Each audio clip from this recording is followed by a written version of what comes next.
चादर हो गई बहुत पुरानी, चादर हो गई बहुत पुरानी, अब तो सोच समझ अभिमानी। चादर हो गई बहुत पुरानी, अब तो सोच समझ अभिमानी।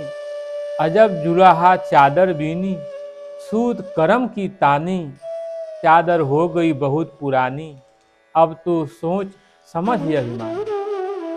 सूरत निरत का भरना दीनी, सब तब सबके मन मानी।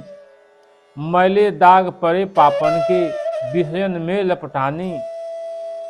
ज्ञान का साबुन लाए के धोया, सत्संगत का पानी। चादर हो गई बहुत पुरानी, अब तो सोच समझ अभिमानी। चादर हो गई बहुत पुरानी, अब तो सोच समझ अभिमानी। भई खराब गई अब सारी, लोभ मोह में सानी। सारी उम्र ओढ़ते बीती, भली बुरी नहीं जानी। शंका मान जान जी अपने, हैं यह वस्तु गिरानी। कहें कबीर यही राखो यतन से, ये फिर हाथ न आनी। चादर हो गई बहुत पुरानी, अब तो सोच समझ अभिमानी। चादर हो गई बहुत पुरानी, अब तो सोच समझ अभिमानी। हे जीव, अनादिकाल से शरीर चादर ओढ़ते ओढ़ते यह बहुत पुरानी हो गई है। इसके ओढ़ने की तेरी तृष्णा अभी भी नहीं मिट रही। हे मिथ्या देही अभिमानी, अब तो इसकी असारता और दुख रूपता को समझ और इससे छूटने के लिए विचार कर। यह मनवशी जीव अद्भुत जुलाहा है। यह कर्मों का सूत काट कर शरीर चादर बुनता रहता है, परंतु किसी को भी संतोष तब होगा जब मन स्थिर होगा। जब सूरत निरत का इस शरीर चादर में भरना दिया जाएगा, जैसे कपड़ा बुनते समय ताना बाना लेने के बाद सूत की आड़ी भरनी दी जाती है, तब कपड़ा की पूर्णता होती है। वैसे शरीर धारण की सफलता तब होती है जब सूरत स्वरूप में लीन होती है। सूरत निरत का भरना देना यही है। सूरत आत्मा में निरत हो, लीन हो, तब शरीर चादर की सफलता है। इस शरीर तथा मन की चादर विषयासक्ति जनित पाप एवं मलिनता के दाग लगे हैं, क्योंकि हम सदैव से विषयों में ही लपटे रहते हैं। हमारी यह भयंकर असावधानी रही है कि हम आत्म स्वरूप रूपी साबुन सद्गुरु से लेकर सत्संग के पानी में उसे नहीं धोए। यह शरीर चादर खराब हो गई। काम क्रोध लोभ में सनकर यह पूरी की पूरी चौपट हो गई। आदमी इतना व्यामोहित है कि पूरी उम्र इस शरीर चादर को ओढ़ते बीत गई, किंतु वह नहीं समझ पाता कि अच्छा क्या है, बुरा क्या है, कल्याण क्या है और अकल्याण क्या है। जीव को अशांति कैसे मिलती है और शांति कैसे मिलती है। हृदय में यह पक्का समझ लो कि यह शरीर चादर तुम्हारी अपनी नहीं है। यह विजाती है, नासमान है, इसलिए सावधान हो जाओ। कबीर देव कहते हैं कि इसको साधना में संयमित रखो तो शांति का मीठा फल मिलेगा। खबरदार, यह आजकल में हो जाएगी, फिर हाथ लगने वाली नहीं है। यह स्वस्थ शरीर और यह प्रकृति की सुविधाएं आजकल में छिन जाने वाली है। शीघ्र अपने मन इंद्रियों पर संयम कर अपने आत्म कल्याण के लिए तत्पर होकर के लग जाए। तो कहने का तात्पर्य है, जो शरीर ये आपको मिली है, जो परमात्मा आपको ये शरीर दिया है, साधन धाम मोक्ष कर द्वारा ये शरीर साधन का धाम और मोक्ष का द्वार है। इसमें लग करके भजन करके आप अपने शाश्वत स्वरूप की ओर बढ़ सकते हैं। ये शरीर जो आपको मिला हुआ है, ये ईश्वर का वरदान है जो आपको प्राप्त हुआ है परमात्मा की कृपा से। 83,99,999 योनियों को प्राप्त करने के बाद, भोगने के बाद आपको 84 में पूर्णतः ये मानव शरीर की प्राप्ति हुई है। फिर अब की अगर भजन नहीं हुआ तो फिर 84 खान में जाना पड़ेगा, भोगना पड़ेगा, दुर्दशा सहना पड़ेगा, छोटे से छोटे योनियों में जाना पड़ेगा, बहुत दुख होगा। उसे विचार कीजिए, एहसास कीजिए। आप विचारवान हैं, विवेकवान हैं।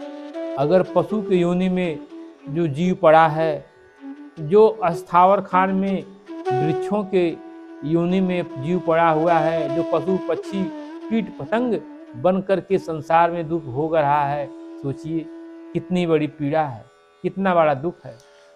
न उसे रहने का स्थान है, न भोजन की कोई व्यवस्था है, न कोई सुविधा है, कुछ नहीं है। असह दुख की पीड़ा भोग रहा है।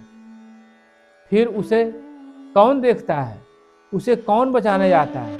इस संसार में आप हैं जिसके लिए आप अपना जीवन लगा रहे हैं कि ये संसार मेरा है, ये घर मेरा है, ये द्वार मेरा है, ये परिवार मेरा है, ये संसार मेरा है, ये धन मेरा है, ये दौलत, ये बेटी, ये बेटा, ये सब कुछ मेरा है। लेकिन मृत्यु के बाद आपको कौन ढूंढता है, कौन खोजता है, कौन मानता है?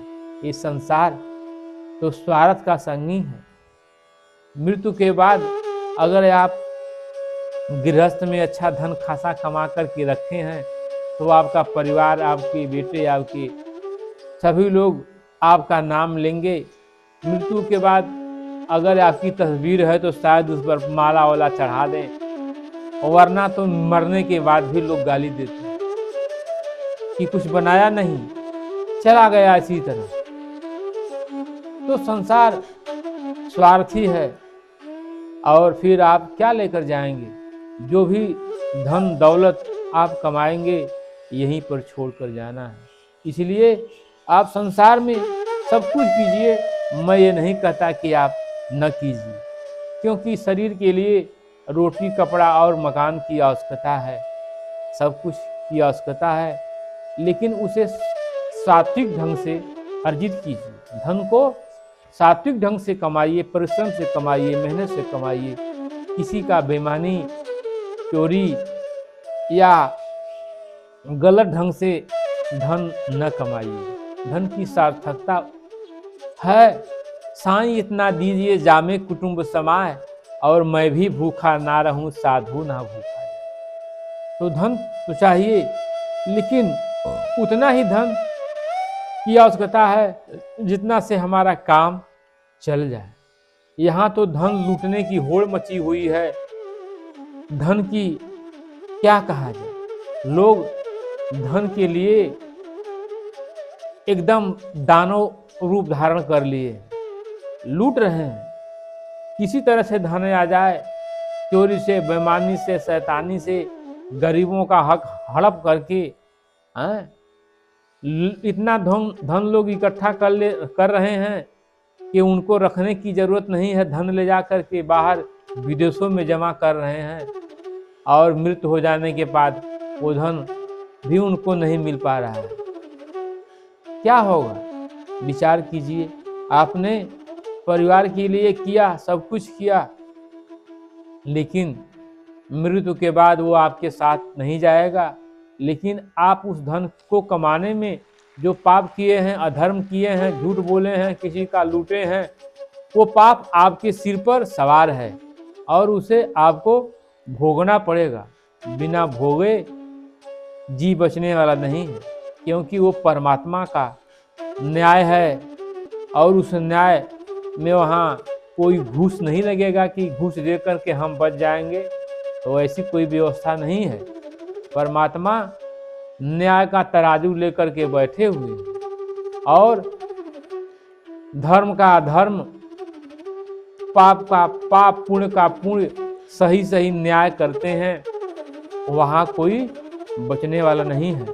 जैसा करनी वैसा फल, आज नहीं तो निश्चय कल वो सब कुछ मिलेगा और उसको भोगने के लिए यहीं पर आना पड़ेगा। भोगदंड भोगने के लिए फिर यहीं पर आना पड़ेगा।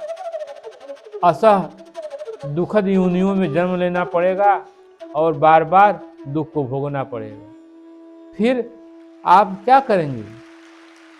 फिर पछताए हो तो क्या, जब चिड़िया चुन गई खेत, फिर तो कुछ समझ में नहीं आएगा। इंसान जब दुख पाता है तो रोता है, भटकता है, कहता है कि प्रभु हमको क्यों इतना दुख दे रहे हैं? प्रभु क्यों आपको दुख देगा? प्रभु तो आपका दुश्मन है नहीं, वो तो सबका पिता है, परम पिता है। लेकिन आपने जैसा कर्म किया है वैसा फल आप स्वयं भोग रहे हैं। आप स्वयं 83,99,999 योनियों में जाने के लिए जो आपने कर्म किया है वो आपका ही दोष है, आपका ही पाप है, आपका ही किया कर्म है जो आपको दुख भोगने के लिए मजबूर करता है। उसमें परमात्मा का कोई दोष नहीं है, सब आपका ही दोष है। जैसा कर्म किया है वही भोगना पड़ता है। तो इसलिए ये जो शरीर रूपी चादर मिली है, जन्म जन्मांतर से मिल रही है और मैली हो जा रही है। साधना किए नहीं, भजन किए नहीं, गुरु सेवा किए नहीं, परोपकार किए नहीं, जन कल्याण में लगे नहीं, केवल हाय लूट हाय लूट हाय लूट, कितना धन हो जाए, सारी दुनिया मेरी हो जाए, सब कुछ मेरा हो जाए, हम कितना ऊंचा ओहदे पर पहुंच जाएं, संसार में सबसे बड़ा ओहदा मुझे मिल जाए। क्या करोगे सबसे बड़ा पद लेकर के? अरे इंद्र के पद पर बैठने वाला नहुस जब कर्म से नीचे गिरा तो मृत्युलोक में आकर के अजगर बना, सर्प बना। तो यह सांसारिक पद का क्या मोह है, इसका क्या गौरव है, इसका क्या अभिमान करते हैं? शरीर जब तक है तब तक सब कुछ है, और जब शरीर छूट गई तो सब कुछ समाप्त हो जाता है, कुछ नहीं रहता। कोई कितना बड़ा पद पाले, मृत्यु के बाद भले उसके फोटो पर मालार्पण किया जाए, माला चढ़ाया जाए, लेकिन उससे क्या फायदा मिलता है? कुछ नहीं मिलने वाला, कुछ नहीं होगा।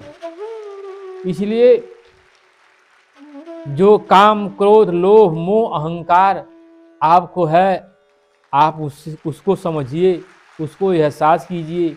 इंसान हैं आप, विचारवान हैं, विवेकवान हैं, आपके पास बुद्धि है।